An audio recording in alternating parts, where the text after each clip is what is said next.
Hello, everyone. Thank you so much for joining the webinar, and thank you, everyone, for submitting their questions. I'm joined here today with AQT Bio, and if you don't know about them, they're a small startup business in psoriasis with a mission to improve psoriasis symptoms around the lifestyle aspect. And they've actually created and launched a better version of the app, which is live at the moment. I've personally tried it the last 2 weeks, and it's incredible. And I would love for you guys to all try it as well. So I'm going to introduce you. This is Elizabeth. She's the Chief Medical Officer. And she's going to be answering all your valuable questions today. Thank you so much. And thank you all for submitting such great questions. They're wonderful. In fact, there were so many questions, we're not going to be able to answer every single solitary one of them, but we'll get to as many as we possibly can. And no matter what your question was, you're going to learn something today, or that's my hope. Yeah, well, like I was saying before, I think I'm even going to be learning something today, but there's so many questions from all different areas. We've got so many different categories, and it's just exciting that we'll be able to have this recorded to share with you guys at a later date as well for anyone who missed it. Yeah. So should we go right ahead and start answering the first one? Absolutely. Let's do it. From Rohan and Mikal, and we have, can psoriasis be cured? So that's a good question. And so the question really is can it be cured so it never comes back, or can it be completely controlled?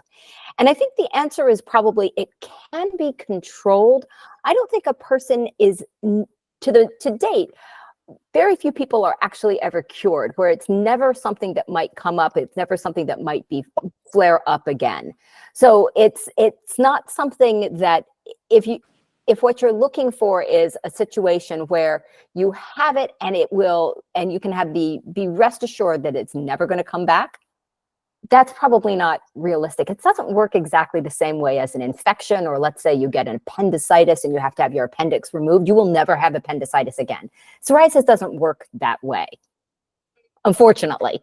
Yeah, I was going to say it's not really what psoriasis sufferers want to hear. And I remember the first time that I discovered this fact is that really there isn't a miracle treatment that's going to cure. That's always hard to hear, but right. It is. But on the flip side, there are many things that can help to control psoriasis, and they don't have to be medication. In fact, that's what we're working on, is how to control psoriasis more naturally, and so that you have more control and you don't feel like it's just coming up and hitting you, out of the blue. So the control is definitely something that can be achieved without a doubt. That is great. Awesome. Okay, and next question is from Jackie. Jackie says, do you think we can go into remission naturally alone, or do we need medicine or steroids? So good question, Jackie. And I'm wondering what you mean by alone, because what we're doing at ACT Bio to try to work on some of the lifestyle and holistic aspects, that is medicine. It is something that you're doing for your health. So I think if you're asking whether or not you can just sort of not do anything and go into remission, probably not. Do you always need medicine or steroids? No, not necessarily. I have seen people shift. In fact, one of the most striking situations was a woman with really, really severe psoriasis on her palms and soles. Her feet and hands were blistered and scaling and had huge fissures in them. She had a very specific type of psoriasis. When she stopped smoking, it was gone. Or, a little bit comes up. She didn't, and this was after we tried all of the medical stuff, all the creams. She had been getting phototherapy, et cetera, but stopping smoking. So yes, you can, but not without some sort of shift in what you do, but it doesn't have to be a medication. That's a really amazing story, isn't it? Yeah. Yeah, wow. All right, so Mia's asking, are there any treatments that are sustainable long term that reduce the inflammation of psoriasis flare-ups? So that's a great question as well. There are a lot of medications that are designed to do that. Many of the newer biologic medications that are injectable, there are some oral medications, but all of those, you ask the word sustainable, because all of those actually alter the immune system. And at some point that sometimes feels unsustainable to people. So those treatments, yes, they can work to reduce the flare-ups. They can work to reduce the inflammation. But these lifestyle changes are treatments that are sustainable. And we'll probably get into more of them as we go through more of the questions. And those can have just as profound an impact on the psoriasis as a medication can. Yeah, definitely. And I've had personal experience with that too. Not that I've tried biologics, but I understand that it can be quite daunting for people to go into that realm, because you do get a bit scared of what happens if I stop, or I think you always want to try and find another way or go down that path. Yeah. Yes. Yeah. Pam is asking, how do I recognize my triggers? So it can be hard. And here's the true thing is that I believe that psoriasis triggers are very individualized, and the amount of benefit that one person might get from doing something like stopping smoking might not be the same that other people get. So that's one of the reasons I worked on creating this app, on creating the Act Bio app, because we want to have a way to recognize and track triggers. And we start with known triggers, and we'll get into some of those later, but there along the way, there will be options for you to track something else that you think might be a trigger. That's not available in our current app format, but it will be in the future. So if you believe that a specific food or a specific situation or a specific, and a specific skincare product, you can track and look at it. That's how, because before this app, there really isn't anything quite like it that can track all of that complex triggers the way that we want the app to. I agree with that, because I've tried to find my, obviously I'm in that phase where I'm trying to figure out what my body is doing and how I can help it and how I can better support it. And I've tried writing journal entries, and you should see the notes I've made on myself. But it's a really handy, and from my experience with the app this far, I can see the full potential that we can use it to find our triggers and to just more about psoriasis to help others as well. Yes, absolutely. Absolutely. Okay, so Biddy has a question who's saying how to maintain the period when psoriasis doesn't flare up again. Yes, and that ties in perfectly with Pam's question just before about recognizing your triggers. It is to actually be able to know what your triggers are, forecast when you've experienced a trigger, and rather than wait and see if the psoriasis blows up, do some of the actions or change a skincare routine or something, whatever it is that's right for you in advance, so that you can see that you can avoid the flare-ups. It's like, seeing a detour or an accident in the head on the highway, but you can get off at an exit and go around. This is what we want to do with this, is let you see what it happens and then take the exit, go around, and continue with smooth sailing. Psoriasis doesn't always trigger immediately. Sometimes it might trigger a week or 2 weeks after the actual incident that flares it up. And absolutely, yeah. When it's going to happen, I think there's rare cases where you do get that. I've had it before, that I might have eaten something the day before and I get a massive flare up the next. But I think it would be amazing if I know what to expect and what's coming. It'll be a lot easier on my mental health. Right. And this is something that I discovered in working with people, is many times there were so many things going on, and the trigger might have been a couple weeks in the past and you can't really remember what it was. And so occasionally people will say, well, I ate a lobster the other night. It must be lobsters. And then you avoid lobster for the rest of your life and your psoriasis is still there. And all of a sudden, you've denied yourself some food that wasn't actually the trigger, because it's the only thing that you could remember. It's so complex to track all the triggers. Really complex. Yeah. So that covers the cure and control. And I think that was a really good one to start on, because there's a lot of people who ask me these questions for sure. No cure, how can I control it, especially when in the middle of a flare up and you just want a solution. But I think you've answered those really well, Elizabeth. Thank you. Good. And next we've got causes. So we've got from Dimitri, that he's asking, does smoking affect developing psoriasis? Yes. So there are a few things that have been shown in research over and over again to be associated with a higher risk of psoriasis, and smoking is one of them. Smoking is one of the big triggers. So yes, and there is some evidence on vaping. Of course, people are now vaping more than smoking potentially, but it's not actually any healthier as from the psoriasis standpoint. So really, if you're inhaling anything other than fresh, clean air, it's probably it could definitely trigger your psoriasis. Because the respiratory system is connected, isn't it, in ways? Yes. So when we think about psoriasis, it is a systemic immune system disorder.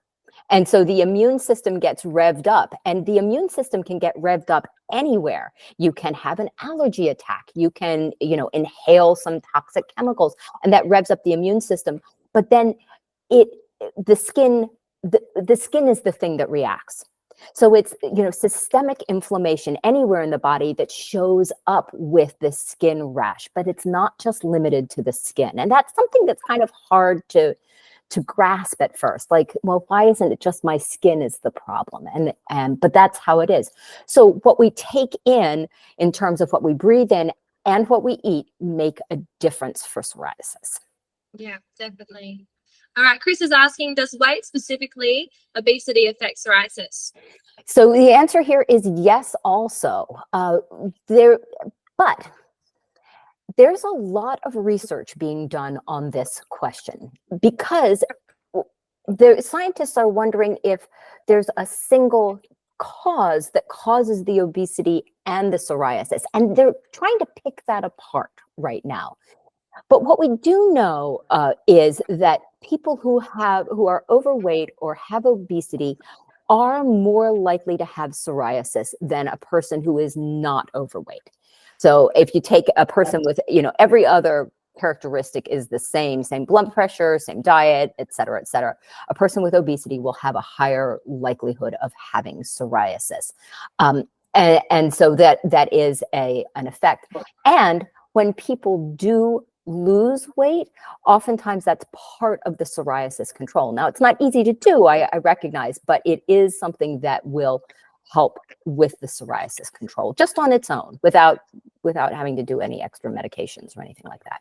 Definitely. And since using the app, they've got an exercise component in there as well. And I found that to be very motivating, because you have to select, which days you have done your exercise. And to see a visual in that can be really motivating. Yeah. It's been motivating me definitely recently. And I've seen an improvement with my psoriasis since I've been exercising and losing a little bit of weight, not much, but gaining muscle and going to the gym and these types of things. I found a massive improvement on my skin, not only for the physical side, but it improves your mental health, helps with cravings, all these different types of things. And yeah, I think the app really does highlight those, and it's visual motivation, which is great. Right. And I want to make a point here is that when we do talk about exercise, we're not talking about going out and killing yourself for hours at the gym. 30 minutes of movement a day, and it can be whatever you want. If you want to go for a walk, that's great. If you want to go run on a treadmill, that's great. But it's just an increased amount of movement. It does help. And that 30 minutes is, again, the scientifically validated amount that makes a difference. And, most people can fit 30 minutes in. It doesn't have to be something that takes over your life or is a big deal. And so it's easy to get that check mark on the app. I like using it, like, done. Wednesday, Thursday. Exactly. All the way to Sunday, but all right. So now we're moving on to food. And the first question from Mentropat is, does milk products increase psoriasis? And I'm really interested in this too. Yes. Okay. So diet is really very complex, and it is hard to answer for in absolutes for most things. So there are a few very clear dietary factors that make a difference in psoriasis. The first is eating high fat and processed foods. Those things definitely do increase psoriasis, which I think is answering another question that's further down.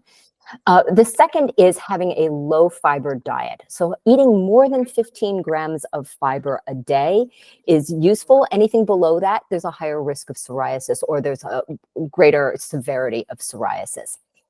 The other thing is there are certain micronutrients that are involved in with that help. Vitamin D, if you happen to be vitamin D deficient, and selenium, and several other things. But milk, if you look at the big picture of all the studies, milk has not been specifically shown to increase psoriasis when you take a huge population. But I truly believe psoriasis is very, very individualized. And as I said earlier, one person's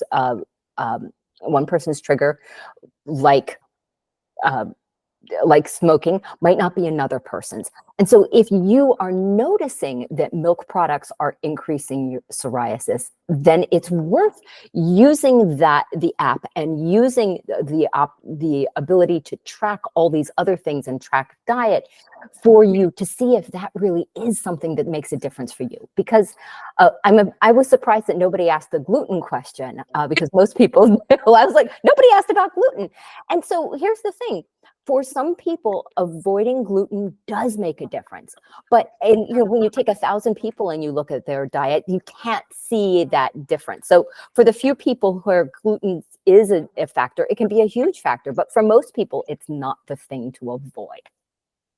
And I think that's great that you're giving an overall picture, because especially through social media, it's very easy to get stuck on trends and crazes and all these types of things. But that provides scientific reasons, and then you can compare that to your own and make your own judgment on what's best for you. So it's always starting with the facts, which I found great. And I think this week you were talking about the fiber. So in the app, there was a big discussion about fiber and how you should introduce that into your diet. And that was really great to read, because then you can think, okay, well, this is what's working for most people. Try it and make an evaluation on yourself. So Right. yeah.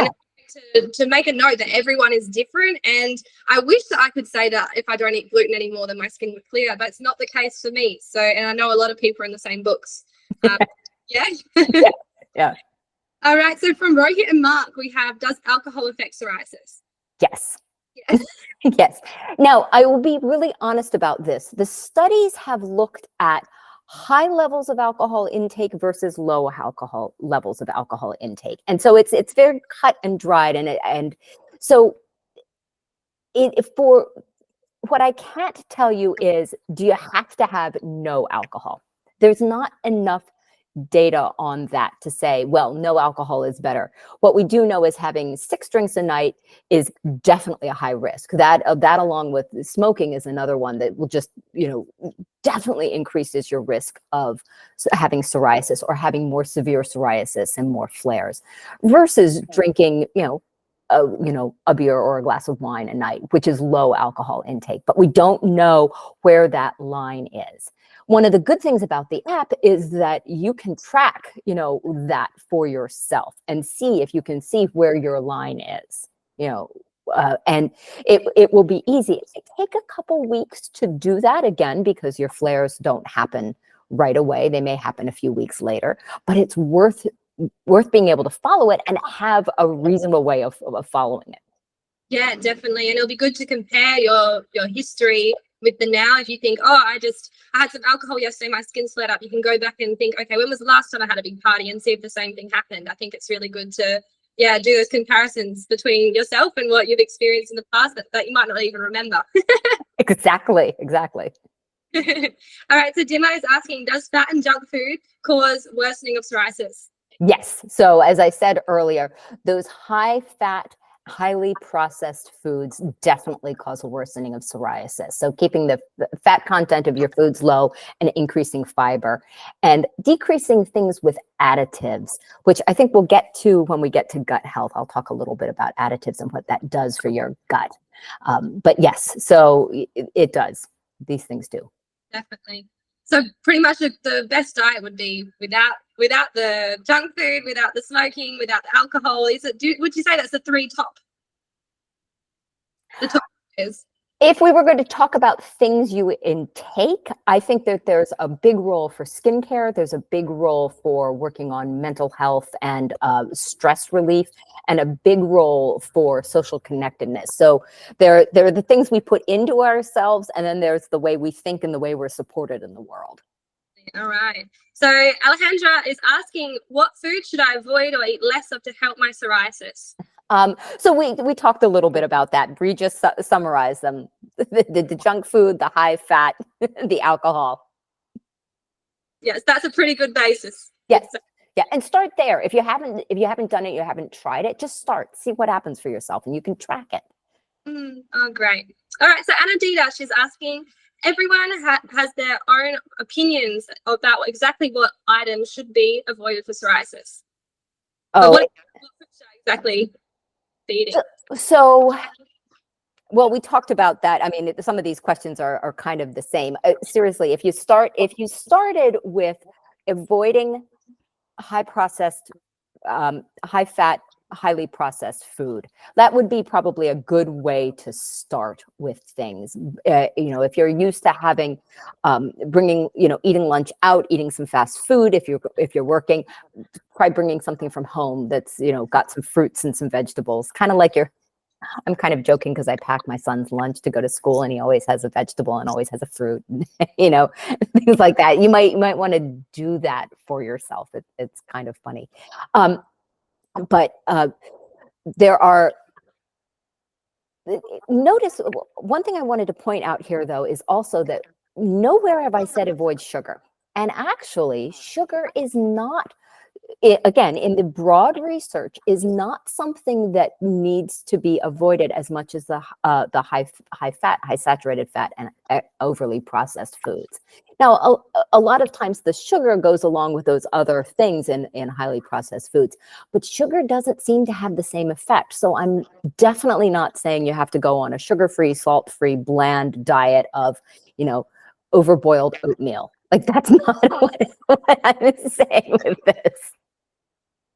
All right, that's really interesting too, because for me, obviously everyone's triggers difference, and again, that's why the app is such a great tool, because it's information to me too. I've always heard don't eat sugar, don't eat sugar, don't eat sugar, but when you reflect back, maybe it isn't the only reason, and you can put that aside and start thinking about something different and find the answer for yourself there. Yeah. All right, so next we've got Adnada. Adnada says, does cherry tomatoes affect psoriasis? Does having nightshades affect psoriasis? And I've heard a lot about nightshades and I've tried it myself, and I'm really curious to hear the answer on this, because everyone says vegetables are great and then some people say they are, but not these ones. So right. So for those of you who aren't aware of what nightshades are, they're a specific group of vegetables that's basically tomatoes, potatoes, eggplants, and bell peppers, and some of the seasoning peppers like cayenne pepper. But those are the big ones. And those seem to have a pro-inflammatory effect. When people eat them, in some cases that they do get more inflammation noted. Is it absolutely essential? Again, no large study has shown that nightshade intake absolutely is part of psoriasis and absolutely makes it worse for everybody. But specifically, if a person asked about cherry tomatoes, for instance, if you notice that seems to be a flare, we'll try tracking it and try seeing how your skin changes in response to eating or not eating them. And I think that this is a perfect opportunity here. So yes, some people, but they're controversial. I will tell you, in medical world, they're controversial, like the nightshades. But my life without a potato and tomatoes, I would just not want to live. I just want to make a note. So half of that question about the nightshades was Ravleen, so I just wanted to make a note of her. Thank you so much. Question. Next one is Oksana. Oksana saying, can mild starvation help with psoriasis? And this is something I think when I was first diagnosed and was first starting to treat my psoriasis at home. And I did hear that starvation or fasting can help improve it. And I did try, but it can seem quite hard on yourself. And I do enjoy eating food, obviously. So I would like to know if it is really worth all of that. And starvation is a pretty big thing as well. So yes. So I wanted to thank you, Oksana, for this question, because I thought this was really interesting. Partially because there is quite a bit of study, quite a number of studies and quite a bit of data basically on longevity and chronic illnesses in mice who are fed a low calorie diet. They're not starved. They're just not given, they're given 10% less than what they should eat. And these things have shown to help with, the mouse equivalent of heart disease, the mouse equivalent of arthritis and the like. No one has looked at whether or not it makes a difference for psoriasis. I think it's a really interesting question. But Bree just made a really good point that not eating is stressful. And we're going to get to mental health and stress later. So if not eating is causing, or eating less than you want, eating until you never feel full and you're always starving, that's not healthy either. And if I were going to do something, I would eat a balanced diet and eat food that you enjoy, but don't stress yourself about, I may have eaten too much. That's going to form my psoriasis. But I love the question, and I will keep, someday maybe if there's a new article on this, I will keep an eye open and I'll let everyone know. It's definitely strikes an interest in me too. And I love the point that you made about, diets can cause stress. And I've been there, I've done that. Once I cut out all the things that we've listed just now in the food section. I cut out all the good and all the bads. And I was never so stressed in my life. Like I'd missed out on so many birthdays and Christmases. And I was very healthy. I looked very healthy, but mentally I was not. And I punished myself the whole way through the year. And I was almost hospitalized due to that, because of the mental aspect of it. And it is something to be very observant of and very aware of. And yeah, I love how you made a note of that. Yeah. Thank you. Skincare. This is another one that I always get questions popping into my account, and I'm so happy that Elizabeth can be here and answer these questions for me and give some more insight on this. The first one is from Angelina. Angelina is asking, any particular skincare recommendations? Yes. And so I'm going to answer this. There were two other similar questions from Miriam and from Heidi about alternate creams other than medications, and what shampoo and body wash would I recommend. So I'm going to answer all of these kind of together, if that's okay. So my recommendation with skincare is always to moisturize.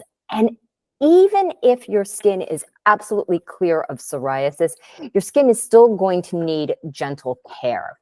Now, I believe that psoriasis responds better to thicker, potentially slightly more greasy feeling moisturizers. And that does represent, a problem, because some people don't like that greasy feeling, but there are ways around that. There are oil-based medications that don't have, that are quote unquote dry oils that suck into the skin much more quickly.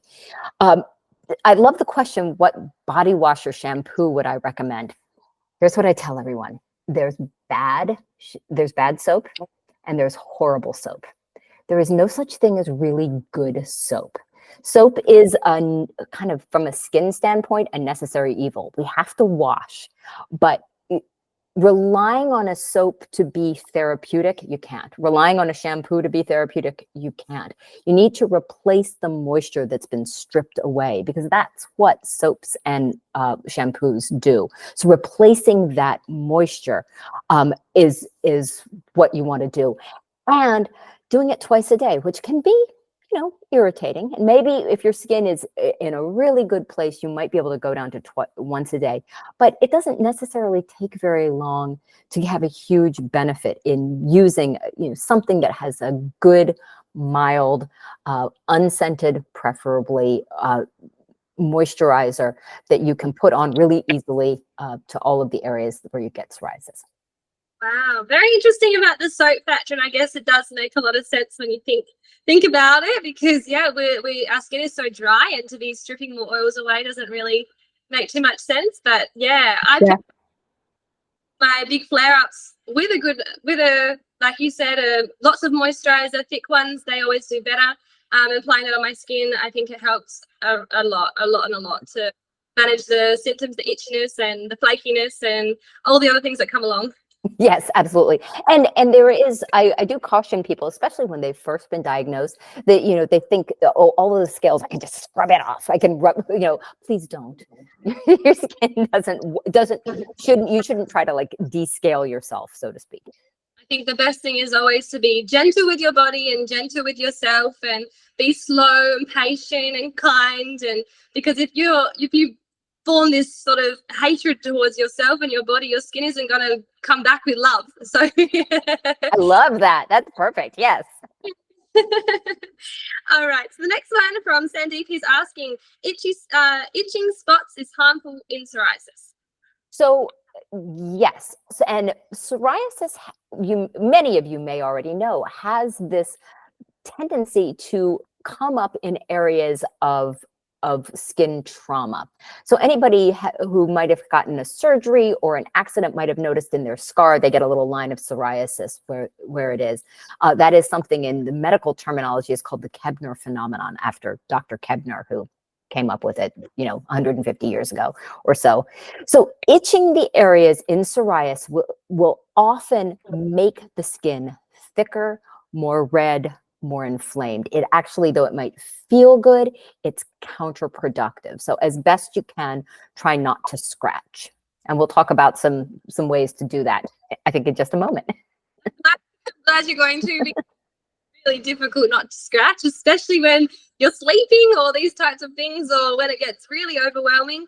I think we're all told many, many, many times, do not scratch it, and we all just sort of laugh to ourselves and say, oh yeah, right. Well, and again, what you said earlier, if you don't beat yourself up, if you wake up because you've been scratching in the night, it's not the end of the world. It's not the worst thing. But going out of your way to specifically scratch actually does make the skin thicker. But, we're all human. None of us are perfect all the time. Consciously trying to make the right impact. Yes. Yes. All right. So we've got from Neha, she's asking, how do I reduce itching?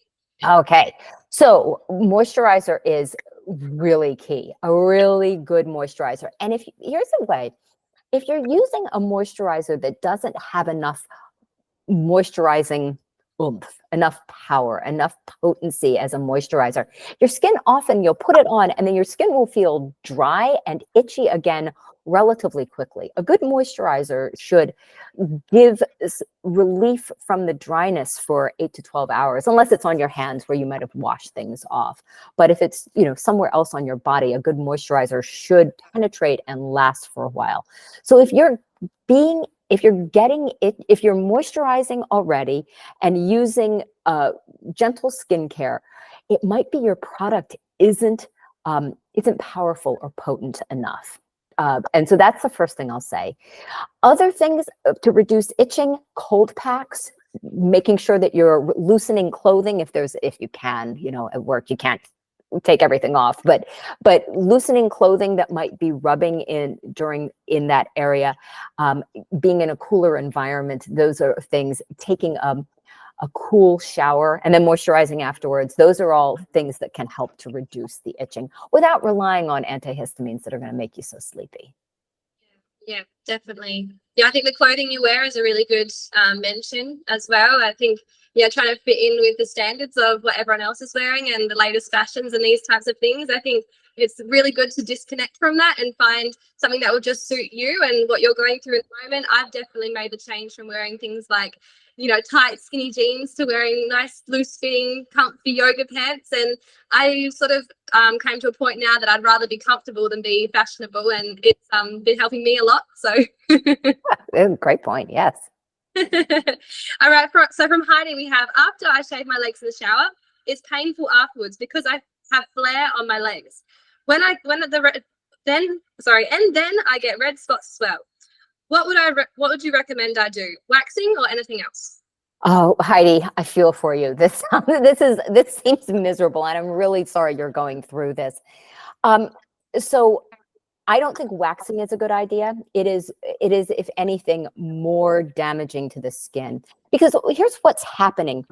When we shave, we're not actually shaving just the hair off. We're taking off, in general, the very top layer of the epidermis, which is, the upper portion of the skin, and that's irritating, and that's inflammatory, and that causes some of that micro injury that can make psoriasis come back. And unfortunately, that's what you're seeing. So waxing does the same thing, if not more. Now, from a standpoint of what's better for your skin, there is a process called sugaring.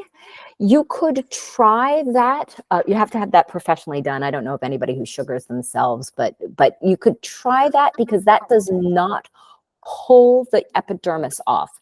It still yanks the hairs out, which is somewhat traumatic, but it might be better.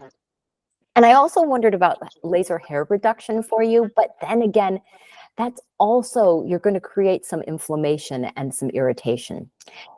So those are two options, but I will tell you that you might do best by using either a razor, usually are designed for men who get bumps under their chin while they shave, that has a little guard over it so it can't go right down on the skin. So it only cuts the hair. You don't get quite that smooth, baby smooth shave with it, but you also won't have the red spots and the psoriasis flare. And the other thing that I'd recommend for you is to make sure that you're not, using a shaving lotion or shaving product that contains any alcohol. Oh, and a lot of them do, a lot of the foams do. So if you're using something like that, that's just going to irritate your skin more. Also, it's a reasonable idea to make sure that you're moisturizing afterwards and using the most gentle soap possible before you shave. How's that? That's a long answer to that, but I really feel for you. I'm sorry that's happening. I get so many times from people, and I make a lot of posts on my account, and people always make comment to me that, why are your legs hairy? You need to shave your legs. But I've come to the conclusion that not shaving is the best way.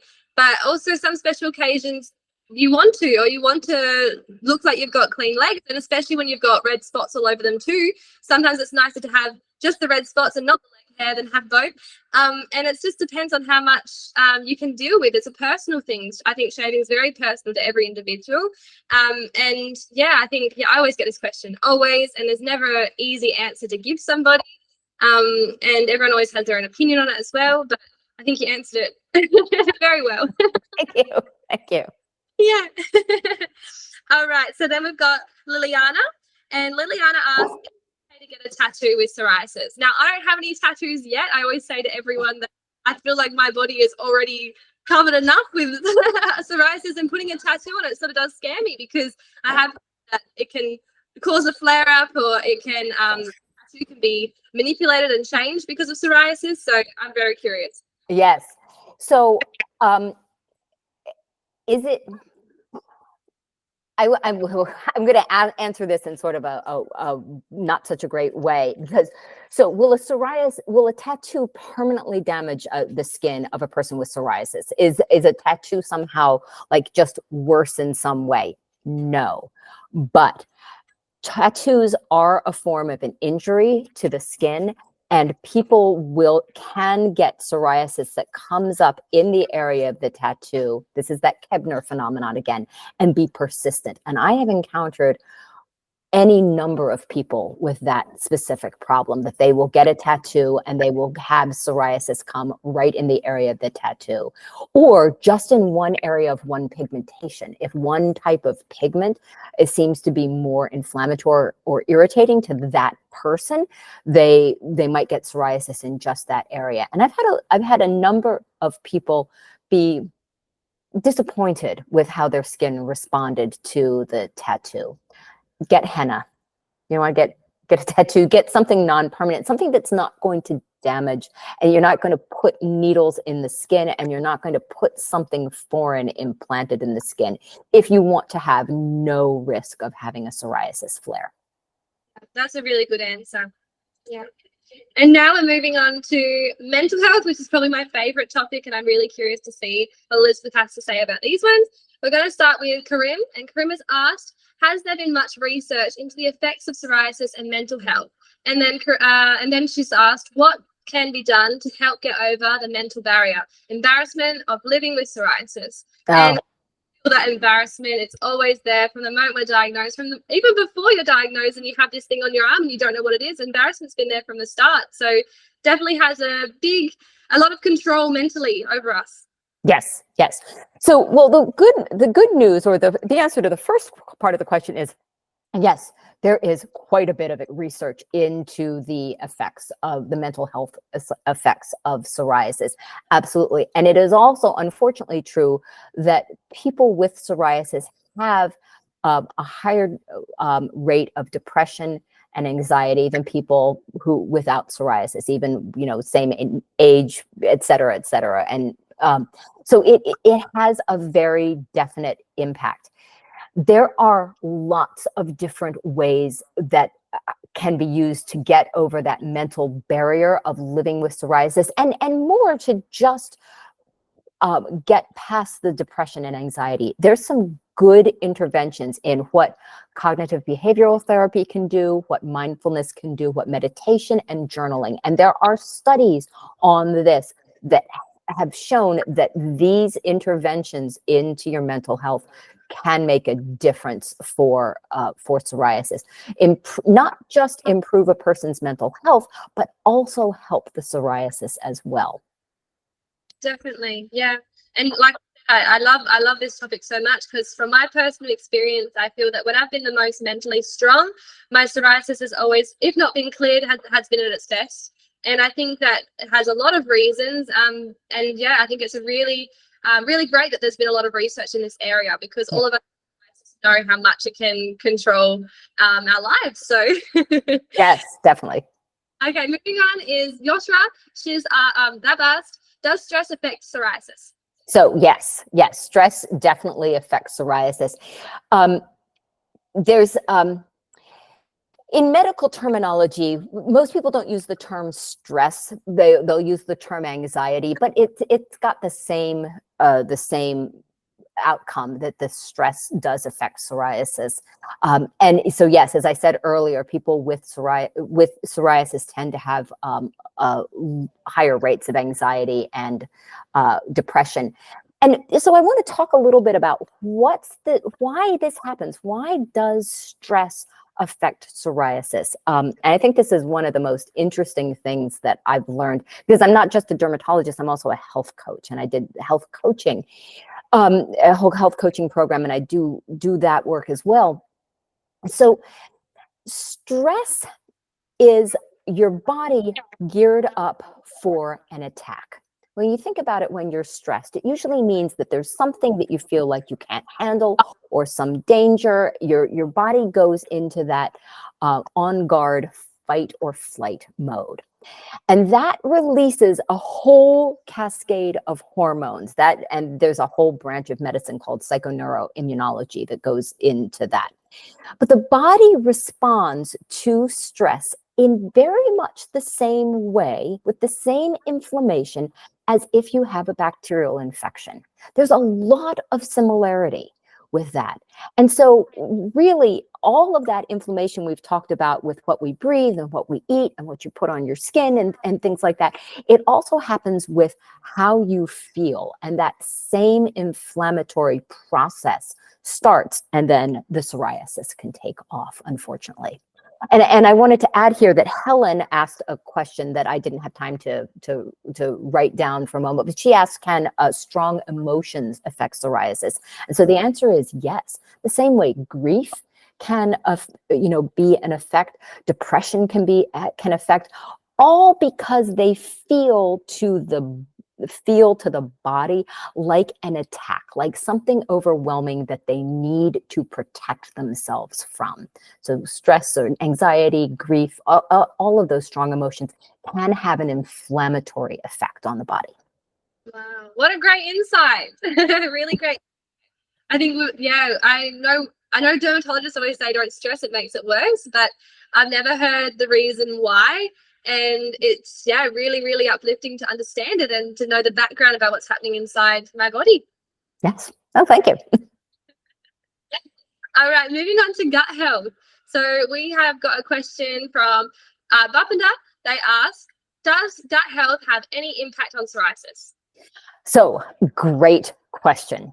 And I'm going to be really honest that in the world of medicine in general, the idea of gut health and your and overall health is a new field. It's been far more popular in the in like non-medical literature, but as far as being studied, there is it's relatively new. And as far as being studied in psoriasis, it's even newer. But that said, yes, there appears to be a link between gut health and psoriasis. And if I have a moment, I want to explain why, if that's okay. So our intestines have a lining, a single like layer of cells that are all just packed in right next to each other. They touch each other from the side to side. And they have all these little fingers that reach into the center of the intestine where all the food is. And those little fingers are supposed to absorb the good stuff and leave the bad stuff that's going to go out the other end, right? So we want to take the proteins, we want to take the good carbohydrates, we want to take the healthy fat and just absorb all of those. And the little cells are supposed to be right next to each other, tight, and nothing can get through. When you have a poor gut health, when you have that leaky gut, those cells have a little gap between them. And maybe it's not something that you can really see, but the contents of what's in the intestines, the good and the bad, can all of a sudden leak in. And all of a sudden you have bad things that are getting in that are going to cause inflammation. They're not being properly processed through the cells and not properly processed and packaged so that they can be sent off to muscles to make energy or to the heart or to your blood, but they just sort of leak into the bloodstream. And one of the thoughts is that some of the highly processed foods with lots of additives do contribute to this leaky gut syndrome. That's a big cause of it, and so that's why there's that link there. Wow, what a great answer! I get so excited to hear these answers and everything, and then I get even more excited to think that these are going to be so readily available through the app, and just to think that I can have those on my phone at any time and to be able to study them and look through them and get them embedded in my brain. Because I think when you have this overall picture of what is happening inside your body, it makes it a lot easier to understand why you have to implement these sort of lifestyle changes to help your body. Yeah, exactly. All right, moving on to activities. So this one is from Shavani, and they ask, I am 32-year-old female. I have psoriasis. I am eager to learn swimming, but was not very sure of how it affected my skin. Any tips for this? Currently, psoriasis is not inflamed. All right. So I think swimming is an excellent activity, excellent sport for anyone with any skin disease. To be honest with you, it's my number one go-to. And here's why. You're not hot while you're doing it. And that heat can be very, very irritating. And it is something that doesn't require necessarily a lot of rubbing. The way people, let's say you had a psoriasis on the feet or of the nails of the feet, it can be hard to run and walk and things like that. But the body is much freer and smoother when it moves it with while learning to swim. There is also way back when many people used salt water as part of the cure. And there still are, psoriasis spas on the Dead Sea where you can go and get, swim in the salt water if you have access to a saltwater pool and get some sunlight. And we'll go into sunlight in a second. So I think swimming would be excellent, but please rinse off and moisturize afterwards. Don't say, oh, I'll shower when I get home. Don't just throw sweatsuits on and throw yourself in a towel and go home. Get all of those cool chemicals off your skin, because while you're not going to stay in long enough to make a real difference in your skin. But if they sit on your skin for a little while, then they will. So definitely rinse off afterwards. But swim, perfect. I'm a swimmer. I love swimming, and being in my biggest flare-up, I was at the pool every single day, and it helped so much with my mental health. And I was experiencing some joint pains. Sweat was irritating my skin, so the water was a perfect solution. And I can definitely understand how it could help people, but it's also hard to get in the water as well because obviously people can see it. But if you can overcome that, then swimming, I would second you on that, is the best sport that you should be participating in because it doesn't have that sort of achy feeling on you. You don't sweat, you don't get hot. And yeah, the chlorine was another one for me. I found there was one time I was working and I'd go straight from the pool to work and have a shower afterwards. And my skin was really irritated by that chlorine. And it didn't take me long to realize that I had to get it off as soon as I could, or even shorten my swim so I wasn't involved in that contact with the water for too long. Yeah, that's good. And Shivani, you're very lucky that your psoriasis is not inflamed right now. So this is the perfect time to start, you know. Yeah, absolutely. Absolutely. The perfect time to start learning, which is super exciting. I hope that it goes well for you. Yeah. All right. So like you said, the next one is sun exposure and tanning beds. Okay. So Michelle has asked, why does the sun cause some to go into remission while others to go to get aggressive? And I have personal experience with this recently. Usually in the summer seasons, my skin is completely clear, but this year was completely different. And I was enjoying my time on a summer holiday, and everywhere that the sun touched, everywhere except for my bikini areas, got covered with psoriasis, and I'm talking head to toe.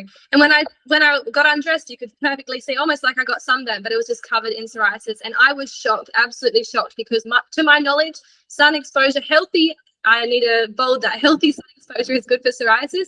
And I wasn't doing anything out of the unhealthy terms. And yeah, I was just so shocked by that. Really shocked. Oh, yeah. I'm sorry about that happened to you. So yes, sun and psoriasis. This is one place where a dermatologist who will tell everyone else don't get any sun. I will tell psoriasis patients, get some sun, get some, some sun. And when I'm talking about some, I mean a measured amount, 10, maybe 20 minutes, depending on your natural degree of tan, once a day at roughly the same time every day can make a big difference. So, Michelle, since I don't know the exact situation that happened for you, my guess is that sometimes when you went into remission, you might have been getting that safe level of sun. But then if you go a little too far and you get into the sunburn end, that can cause a flare of the psoriasis. And here's the other thing, because there can be other things that could be flared, it might not have been the sun that did it. You don't 100% know for sure that it would have been the sun if there was something else that was going on. And again, that's why the app is going to be such a life-changing thing for people with psoriasis, because you can go back into your history and see if there was a similarity in the last patterns, or it might notify you. It's just such a valuable tool to be able to understand yourself a lot better. Yes, definitely. Yeah. And I wish I had it when I was, for me, when I had that major reaction, and I just assumed that it was the sun, but you're right, maybe it could have been something else, and you just don't know until you jot everything down. Right, exactly. Right, so Miriam has asked, does going to tanning beds help treat psoriasis? Does sun help too? If yes, what do I have to consider? Sunscreen, how long do I tan for? Okay, so yes, so I already said that sun helps.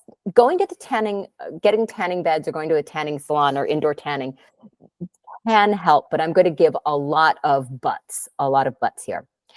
So the specific light rays that help psoriasis are in the ultraviolet B spectrum.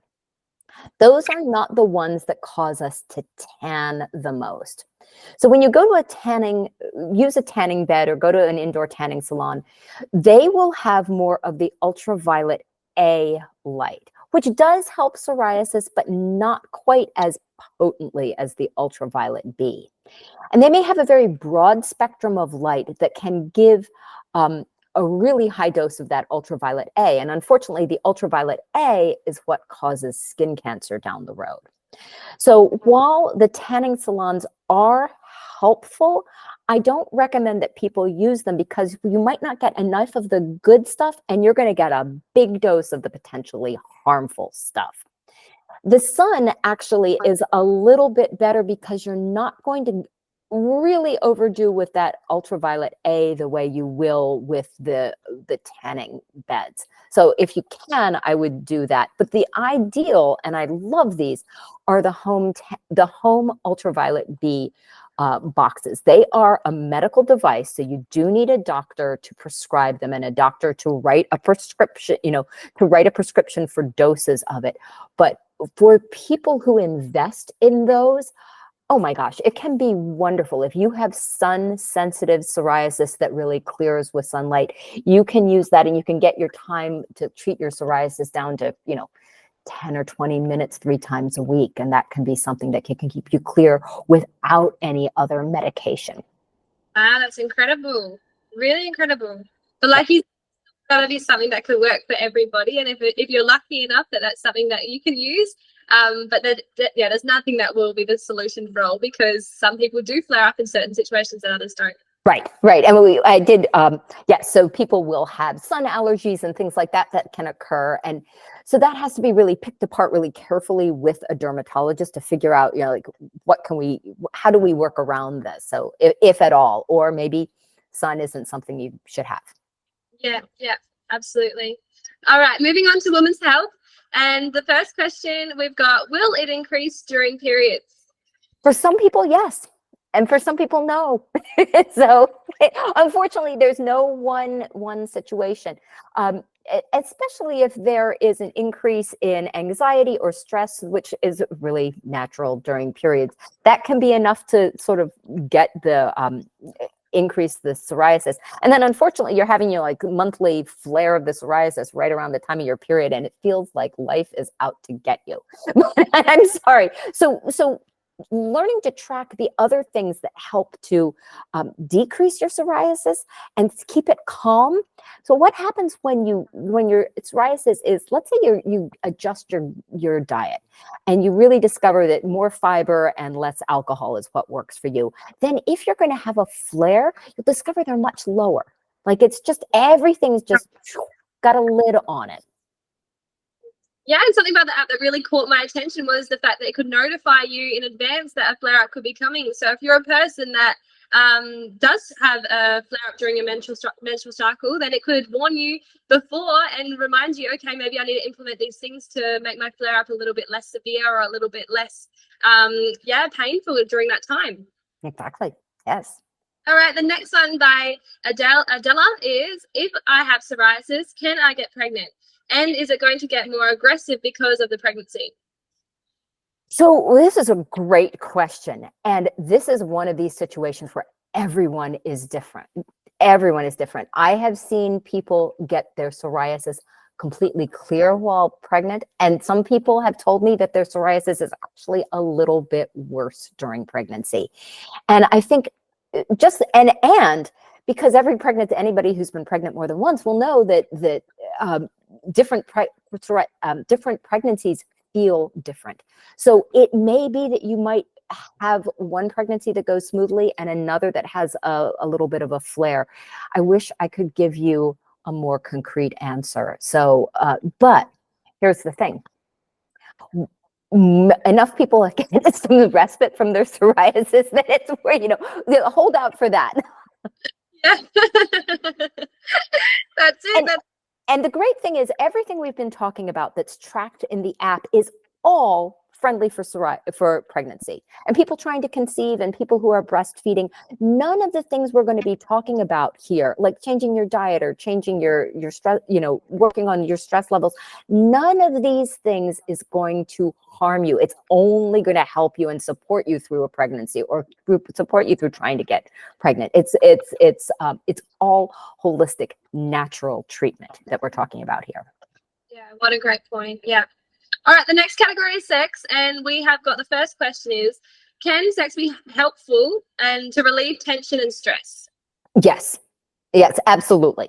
Absolutely. And when we look at the quality of life for psoriasis patients, because there's some very specific indices that, and surveys that are used for psoriasis to tell people's quality of life, it appears that people who have more, a more fulfilling sex life do actually have a higher quality of life in general, and that relates to having less psoriasis very frequently. Wow. Okay. And the next one, does masturbation affect psoriasis? So in the same way that if it relieves tension and stress, absolutely could have a beneficial effect.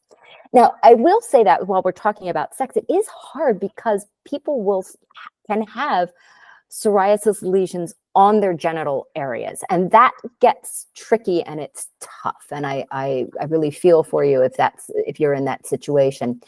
You may want to talk with your dermatologist specifically about what you might use in terms of lubrication, so that you don't use too much friction in the area or cause anything harmful there. There are water-based products that are very, very compatible with this, and you can look for things like that aren't going to cause more problems in terms of friction causing doing the same thing as itching and causing more psoriasis in the area. Definitely. No, it is a really hard topic. I think people with psoriasis, for their self-esteem as well, it can be really quite difficult to find those types of relationships or to engage those types of relationships as well because of the visual part of it. But it is nice to know that there is, it can help with the psoriasis and stress. Absolutely, absolutely. All right, we've only got one more question, which is quite sad. I'm going to be reflecting back on this video, and there's been so much amazing stuff talked about so far. And we're finishing off with, what is the chance of my kids to have psoriasis as well? And I think for me, being young and I want a family, this is a question I'm very interested in as well. And having my father have psoriasis also, it is quite a daunting situation to think that you could pass something on like this to your family, especially when you've felt how it feels. Yes. Yeah, no, I get that. And that's a real concern. Okay. This is a complicated question, and I'm glad you asked it, Michelle. So I'm going to break it down. Psoriasis is not one gene. There's not just one gene that causes psoriasis. There's basically 5 different candidate genes at the moment, the most updated on 5 different chromosomes. So that is what's called polygenomic, rather than inheritance, rather than being autosomally dominant inheritance, where you have 1 copy of the gene and it causes psoriasis, or autosomal recessive, where you need 2 copies and you have psoriasis. This is polygenomic, which means any given child would have to get potentially several different of your chromosomes in order to have psoriasis. I could not find any perfect statistics on children, whether or not how you pass psoriasis on. That's not how it's usually studied. What is studied is a person who comes in with psoriasis and see what their genetic inheritance is. And here's the truth, that 40% of people with psoriasis have a parent or another first-degree relative, a close relative who has psoriasis, but 60% don't. Yeah. So having a parent who has psoriasis is not the only thing that causes psoriasis, unfortunately. And I do know of people who have children who have psoriasis, who have children who have no psoriasis. So it's what's the chance? I wish I could tell you for sure. It's 50%. Not that would be a comforting comforting number. I don't want to tell you that, but the chance is not 100%. Definitely not 100%, and possibly significantly lower than 50%. And I like to tell people, and this is my understanding as well, is that if you have psoriasis personally and your kids do as well, then hopefully you'll be able to teach them a way to live with it and manage it and to see it more positively from your mistakes. So I also believe that if you're able to even find tips from this conversation, as you're living with psoriasis, or as you're living with psoriasis with the app as well, and you find ways to easier live with it, then you can pass on your knowledge to them to make it a quicker process as they grow. Exactly. The chances, I didn't realize the odds were not even quite 50-50. It's almost comforting. Yeah, which is why I don't know, Bree, if you have any siblings, but you might, if you had 3 siblings, you might be the one who has it and the others don't. I do have 3 siblings, and the other ones have it nearly as bad as I have. I think one of them had it for 2 years, a little bit of scalp psoriasis, but definitely not an issue for her now. And yeah, so 1 out of 4. Yeah, exactly. And so that gives you a really good sort of, granted, it's the ballpark of who's talking right now, but an idea of what it is. Yeah. Exactly. Yeah. Well, that's all the questions that I've got here for the webinar today. Yes, well, thank you. This was great. So I just want to, we've got to sign up here on the board. You can go to act.bio, aqt.bio, to download the web app. And my wonderful co-founder Angelina has reminded me to tell you that you might receive an activation email from an address that's My Healthy Skin. That's what we used to be called, and we're in the process of changing our email address to ACT, just so you know. So if you you downloaded an app from this unknown My Healthy Skin, that's us. So, that's us, and we're not spamming you. And I definitely recommend that you guys give it a try and download and see what they have put together, because it is absolutely amazing. And with you guys downloading it and using it, the app is only going to improve, and they're only going to be able to implement more things to help us as they understand what we need and what works for us. And I just absolutely love this company and how they want to work with you all and get your knowledge and your understanding and find out what will help you. That's the whole reason why this webinar is here, and why I did the survey a couple of weeks ago as well, is because they really care about what you guys need. And yeah, we want to know, because that's I would like to make a bigger impact in the world of psoriasis, because it's one of the most frustrating things that I would treat as a dermatologist. And I'm a person with chronic eczema, but I would take eczema over psoriasis because it's tough. It's just tough. And there's so many factors going on. So if we can help you to manage and have control over your health and your psoriasis better, score. Win for everyone. all right, thank you so much, Elizabeth. Thank you. Good night.